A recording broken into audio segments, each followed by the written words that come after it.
Yamamoto read aloud. No press, no students, no audience. A private sparring match at Pasadena Martial Club. 3 rounds. Controlled contact. No winner, no loser. Only clarity. Scott scoffed. So he wants to hide from the cameras? Afraid to lose his Hollywood image? Yamamoto said nothing, but his silence was pointed. Scott looked over the paper again. There was an address, a date, July 29th, a week from now.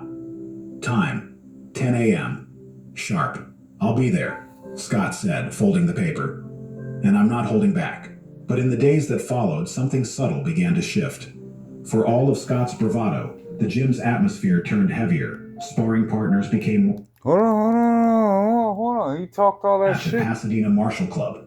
3 rounds. Controlled contact. No winner, no loser. Only clarity. Scott scoffed. So he wants to hide from the cameras? Afraid to lose his Hollywood image? Yamamoto said nothing, but his silence was pointed. Scott looked over the paper again. There was an address, a date, July 29th, a week from now. Time, 10 a.m. Sharp. I'll be there, Scott said, folding the paper. And I'm not holding back. But in the days that followed, something subtle began to shift. For all of Scott's bravado, the gym's atmosphere turned heavier. Sparring partners became more cautious. His sensei grew distant. There was talk in the community that Bruce wasn't just a flashy guy on screen. He had real technique, dangerous precision, and an unpredictable style that didn't follow the rigid rules of karate. One evening, while Scott practiced reverse punches on the heavy bag, Yamamoto finally spoke. Bruce Lee is not your enemy, he said. Scott wiped sweat from his brow. He's just another man. Maybe, Yamamoto said, but some men are forged in ways you cannot see. That night, Scott couldn't sleep. He started re-watching every clip of Bruce Lee he could find, slowed down frames, analyzing stances, breathing patterns. But it was no use. The man didn't fight like anyone Scott had ever seen. No telegraphed movements, no repeated patterns. Just flow. It got under Scott's skin. Not fear exactly, just unease. But he buried it beneath more training. More push-ups, more kata, more shadow boxing at 2 a.m. Let me talk to you. Here at the Slim Jim Gym, we train hard and we stack hard. Work, folks. In here, everybody knows whose game this is. This is our game, O's. So if you want to channel your inner savage, step into a Slim Jim. Yeah. I have to buy it. Would you stop? Oh, Slim Jims. If he was going to fight Bruce Lee, he'd do it with everything he had. The morning of the match arrived fast. Scott showed up to Pasadena Martial Club with just his mouthguard and gloves. The building was quiet, tucked behind a nondescript row of offices. He expected maybe some press, a photographer or two. Instead, it was almost empty. Inside, he found only 4 people. The timekeeper, Mr. Cheng, Bruce's Wing Chun associate, a silent gym assistant, and Bruce Lee himself. He stood alone in the center of the room, stretching silently, wearing black kung fu pants and a white tank. He looked relaxed, small, almost unimpressive in person. Scott's confidence surged back. This him? He whispered to Mr. Cheng, nodding. Mr. Cheng nodded back. He came alone. Scott let out a faint chuckle. Then this'll be over quick. Bruce approached, bowed deeply, and said, let's keep it respectful. We both walk out upright.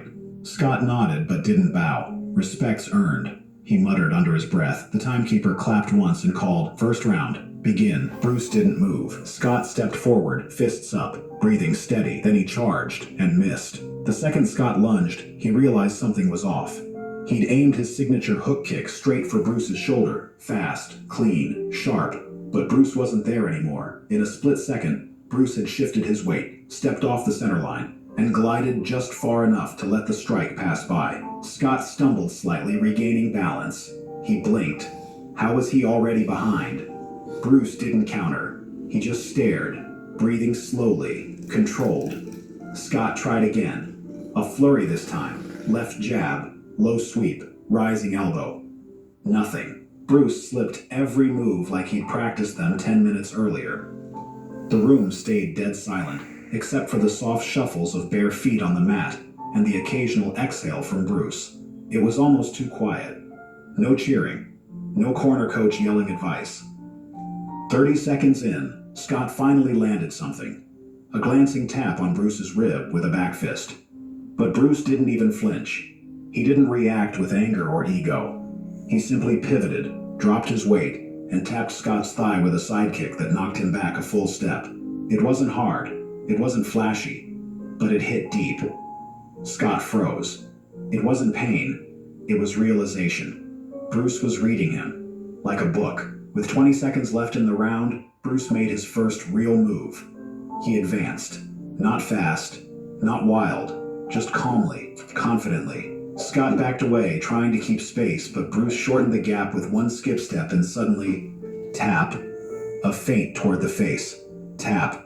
A kick toward the knee. Tap. A palm strike that stopped half an inch from Scott's chest.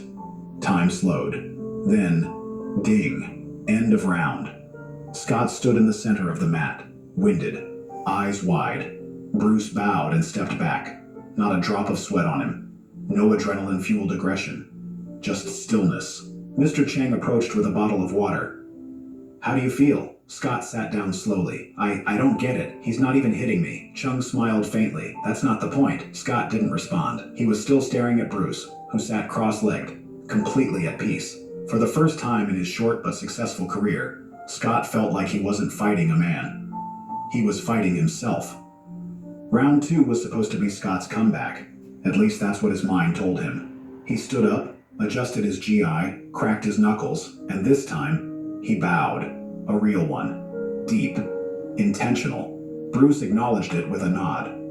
Then the timekeeper's clap echoed through the gym again. Begin. Scott didn't charge this time. He waited. Bruce stepped forward slowly, no tension in his body, just rhythm, like he was walking through water. Then, without warning, he exploded. A lightning-quick jab towards Scott's shoulder forced a reflex block, but it was a feint. In a blink, Bruce dipped low and swept Scott's front foot with a crescent leg movement that didn't knock him over, but staggered him. As Scott tilted backward, Bruce rose up and executed a fingertip jab that stopped just an inch from Scott's left eye. A cold chill ran down Scott's spine. If Bruce had wanted to blind him, he could have, just like that. The pressure, the speed, the control, like Bruce had measured his reach, his angle, and Scott's reaction before the match even started. Scott stumbled back, breathing heavily. He reset his stance, tried to calm his nerves. His heart was racing, his muscles twitching. He launched a spinning back kick, his most practiced move. Bruce stepped into it, not away, and tapped Scott's spinning leg with just enough contact to shift his rotation.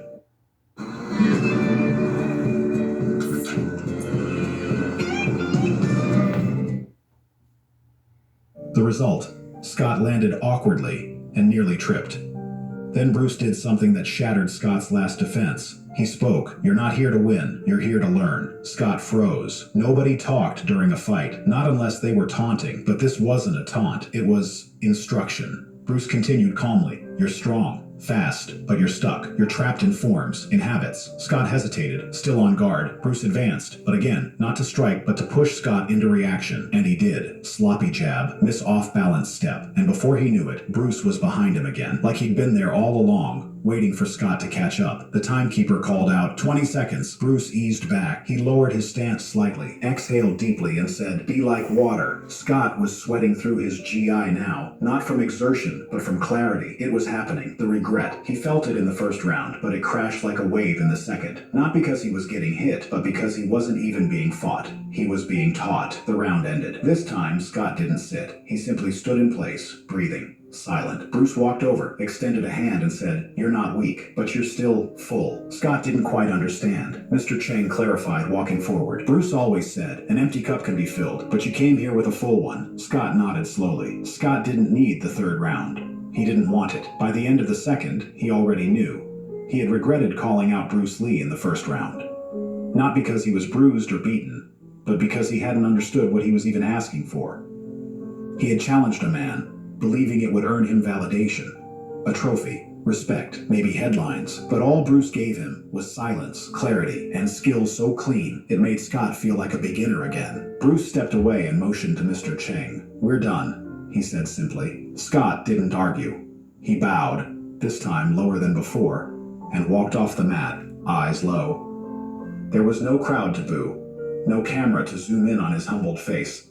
Just a creaky gym, 4 quiet men, and the sound of Bruce grabbing a towel from the corner. As Bruce walked toward the exit, Scott found the courage to speak. Wait. Bruce paused, turned. Scott took a breath. What happens now? Bruce raised an eyebrow. Now you decide what kind of martial artist you want to be. Scott blinked. I thought I was already one. Bruce smiled, not smugly, but with quiet patience. You were, he said.